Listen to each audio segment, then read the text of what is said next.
This is Lisa from Mobile Tech Review, and yet another SmackDown. You guys seem to love these, and gals too.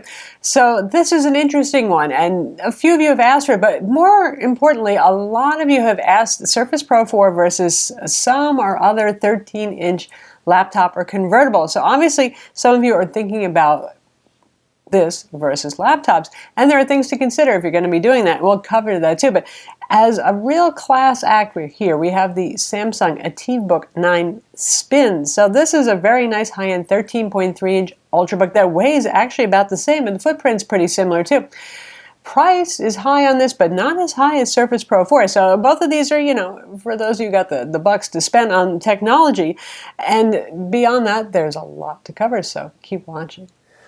All right, for those of you who are looking for something portable with top-notch hardware, really good build quality, pretty clean Windows installation, certainly uber clean when it comes to the Surface Pro 4, because this is by default the Microsoft Signature Edition with nothing on it except for good old Windows and the drivers that you need. Here we have the Samsung ATIVbook 9 Spin. It's the Samsung Series 9 and ATIV 9, but moved into the 360-degree hinge world. Still incredibly thin, light, sculpted, beautiful. Unibody metal casing, die cut. It's superb looking. So in the United States, there's pretty much only one version, and it's a high-end version for the Samsung. It's the Core i7. It's a dual-core Skylake 15-watt CPU, Intel 520 integrated graphics, 8 gigs of RAM, and 256 gig SSD inside. Both of these have dual-band Wi-Fi, AC, and Bluetooth, of course. And on the Surface, there's a variety of configurations. If you're looking at the Core i7, oh, by the way, the Samsung costs $13.99 list price, sometimes on sale for $12.99 though for that configuration. Surface Pro 4, obviously there's a variety of configurations. If you go with the Core i7, 8 gigs of RAM, 256 gig SSD configuration, that is $15.99. So significantly more money there. You do get a little bit fancier Core i7, the one that comes with Intel Iris graphics, for a little bit of graphics. It's still integrated graphics, but it's a little bit of an improvement. With the Surface Pro 4, you could go with our unit, which is the Core i5 with 8 gigs of RAM and a 256 gig SSD. That brings the price down to $12.99. Intel HD 520 graphics, just like this guy has. So you got a little more leeway here if you don't feel like you actually need that Core i7. The difference between the Core i5 and the Core i7, generally speaking, isn't huge. It's really the Iris graphics upgrade there. Another thing to keep in mind with Surface is the keyboard is sold separately. Tack on another $130 for this Surface type cover here. More money if you want the one that has the fingerprint scanner embedded, though I personally don't think it's necessary because this has a nifty trick. It has a facial recognition camera there for login, and it works really, really well. So, both have great build quality. You can watch our video reviews of these to learn more, but Samsung, metal everywhere, a really neat looking design here with their usual cutaway, the contrasting bare aluminum kind of look. Sexy light, 2.87 pounds for a 13.3-inch laptop. Not a 12.5-inch, not a 12.3-inch, but for a 13. That's pretty darn light. Now the Surface Pro 4 you're probably more familiar with because it's been out longer. We're up to the 4th generation, and we've done a lot of SmackDowns, but 12.3-inch, and it weighs about 1 3/4 pounds just for the tablet. If you throw in this keyboard, you're looking at around 2.6 pounds, so a couple ounces lighter. Not a huge difference between these. 12.3-inch display, again, it's going to be smaller. This one is certainly gorgeously put together as well. The usual vapor magnesium casing. We have this kind of hinge, which works very well and lets you drop it down as far as that. It's pretty stiff too, so you can actually tap the screen and it's not going to, be argumentative with you and wobble or something. One thing about this, some people don't find it very lappable. It works for me. I kind of knock my knees together and it stays in place, but it's obviously not primarily designed for use literally on your legs on the lap, though you can get by, you can do it. In terms of footprint, close that, put it on top, and this really says about how small Samsung managed to get their ATIV, that it's not that much difference going from 12.3 to 13.3 inches there. Both very slim devices as well, both really nicely made. More ports, obviously on the Samsung, it's a traditional Ultrabook or laptop.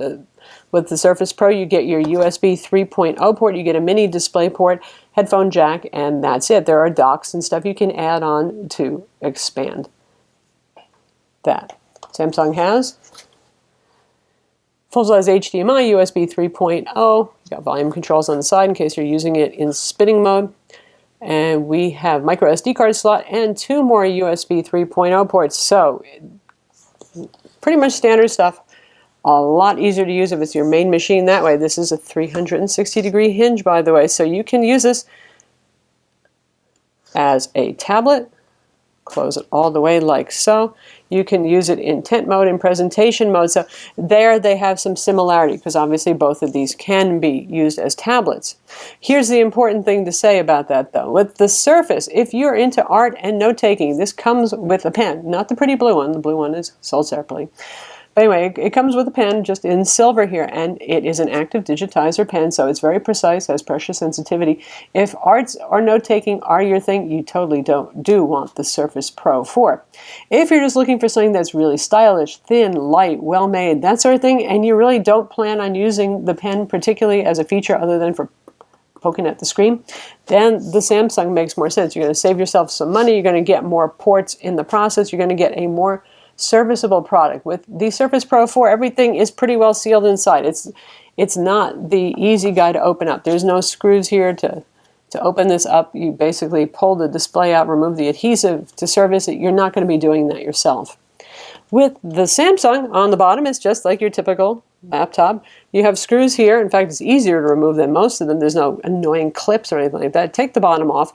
You have access to the SSD, the battery in case you need to replace that down the road. RAM is soldered on both of these, so you can't upgrade the RAM after the fact with either of these. Wireless card is soldered on this one. But at least you can get inside. Something to be said for that. Now, how about displays? Both of these have 276 ppi pixel density. The Samsung has a anti-glare or matte display, and you can tell that right now because you can see our Surface is glaring. No matter which way we go, it's going to be glaring at you some. Despite the fact they use bonded glass on this, the Surface is very reflective. They're both very bright displays. 300 nits, we're talking, or better on both of these. In fact, better. Now, Samsung stands apart because it has a high brightness setting for outdoor use that goes up to an insane 700 nits. Really, you can see that outdoors. They both have very nice colors. The Samsung has a higher color gamut, 75% of Adobe RGB versus 86%. Of course, they both cover the full sRGB gamut, which is a narrower gamut. Samsung uses a PLS screen. It doesn't have as high a contrast as the Surface Pro 4 does, though. It's okay with me. I don't mind. It's also dynamic in terms of contrast. So if you're watching a movie, generally speaking, the contrast will be automatically cranked higher. But for some of you, it could matter. Both of these are touch screens, multi-touch. Again, only this one has the active digitizer for a pen. The Samsung, obviously, more creature comfort here. 13.3 inches, your pretty standard Ultrabook size display. So if you live large, relatively speaking, among small machines, this would be pretty standard stuff. 12.3 inches may seem cramped if you're not used to using smaller machines on Surface Pro 4. Both come from the factory, very nicely tuned in terms of color accuracy, so you really don't even have to whip out your colorimeter to try to improve on the color accuracy. They're that good. 3:2 aspect ratio for the Surface Pro 4 because they intend you to be able to use this in portrait mode without feeling like you're holding some strange, tall, thin column on it. This one has your usual 16:9. So therefore, our pixel numbers are a little bit different. You're looking at 2736 by 1824 for the Surface Pro 4 versus 3200 by 1800 on the Samsung. Again, the same pixel density. So in the end, they're really both very nice displays. I give Samsung points for being bigger, having a wider color gamut, and having an effective anti-glare coating that does not make the screen look crappy either. Surface Pro 4 gets the points for having the pen for art and note-taking. Now, in terms of portability, they're both about the same. In terms of less breakability, Surface Pro 4 obviously is the more breakable device, not because it's not well made, but because you're carrying something with an exposed glass screen, and our type cover acts as protection. You know, you can get these in a variety of colors, and it's fairly rigid, but it's still, I've heard about people who manage to break them in their bag. The Samsung is a katana knife. It is so rigid and slim, and for some reason, I had a bunch of klutz attacks and flapped it up and down on the coffee table a couple of times, banged it around, not a scratch on it, and obviously just you know, maximal protection. Keyboard included. Keyboard, I like this actually a lot. The latest generation of the type cover has good key travel, nice tactile feel, and a very good trackpad. But I know some of you still find it to be kind of weird. And by the way, this has also gotten more rigid, so it doesn't, bend a lot. The Samsung, of course, just has a absolutely normal keyboard. It's thin, so it's 1.3 millimeter key travel versus like 1.4. But it's very effective. They're both backlit. They both work really nicely, honestly. But probably most people would prefer the traditional laptop keyboard if they had a choice. Speakers. Surface Pros have improved over the years in terms of speakers. There's pretty decent speakers on the Surface Pro 4 for a 12-inch class tablet. Samsung always puts incredibly loud and full speakers. Louder, fuller, easier to hear in a noisy room. The Samsung is. Headphone, both of them sound quite good. Last point is battery life. Neither of these is stellar when it comes to battery life. We're looking at 6.5 hours at best for both of these. They are thin, they are small, they are light. There's not a whole lot of room for battery. So I think that's manageable for a lot of people, certainly. And you're just not going to get much more than that from either of them. So they're very similar. So there you have it. Microsoft Surface Pro 4 versus the Samsung TVBook 9 Spin. Long name there. Obviously, the Samsung is going to be the less expensive model, which is something we don't get to say every day because the Samsung makes pretty high-end Ultrabooks, right? Anyway, you get the idea. First and foremost, if you really pretty much just need a laptop or a convertible, which this is, the 2-in-1 with the 360-degree yoga-style hinge on it, and you're just looking at Surface because you know it's high-quality stuff, it has a pretty clean build of Windows on it, and it's cool. Well, it's worth considering, and certainly the Samsung TVBook 9 Plus, or a Spin rather. You get a lot of good stuff in here. You get a bit bigger display. You get a normal keyboard on board.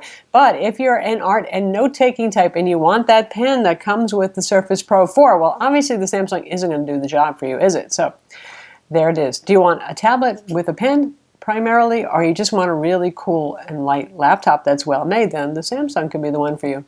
I'm Lisa from Mobile Tech Review. Be sure to watch our video reviews of both of these products, read our written reviews, and subscribe to our YouTube channel for more cool videos.